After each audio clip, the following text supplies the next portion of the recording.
الأكلة دي أكلة بحرية مشهورة. الكائن البحري ده عبارة عن دودة في صدفة، بيكون غالبا على الشواطئ وبيحفر في الأرض بحيث إنه يستخبى تحت الأرض.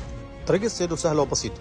بيجي الراجل يقشط السطح زي ما احنا شايفين كده، بيبان الخروم اللي هو مستخبي فيها، بس انت عشان تدخل ايدك في الخرم ده وتسحبه غالبا هتطلع الصدفة فاضية والحيوان هيقعد تحت في الرمل. فالحل الوحيد يا سيدي ان احنا نجبره يطلع فوق الرمل. بيعمل ايه الراجل؟ بيرش شوية ملح على السطح، فلما ترش ملح بتلاقيه ابتدى يطلع كده يبظ لفوق، ساعتها تقدر تسحبه بكل سهولة زي ما بيعمل الراجل كده في الفيديو. مع انه بيعيش في المياه المالحة بس الملح بيخليه يطلع، مش عارف ليه. بس بيقولوا الحيوان ده حلو ولطيف، طعمه لذيذ. طريقة التسوية بتاعته سهلة، يا دوبك هو بيتعمل على بخار مية، بيتسوى ببخار مية. بيتغسل كويس طبعا عشان بيكون في رملة كتير. في ناس بتعمله بالصدفة بتاعته، في ناس بتعمله من غيرها يعني ده حيوان ما بنشوفوش في بلادنا، بس واضح انه منتشر في شواطئ اوروبا والشواطئ التانية. اللي يعرف حاجة عن البتاع ده يقول لنا، لان انا صراحة ما دقتوش قبل كده. حد كله؟ انا ما كلتوش. تقعدوا بالعافية. سلام.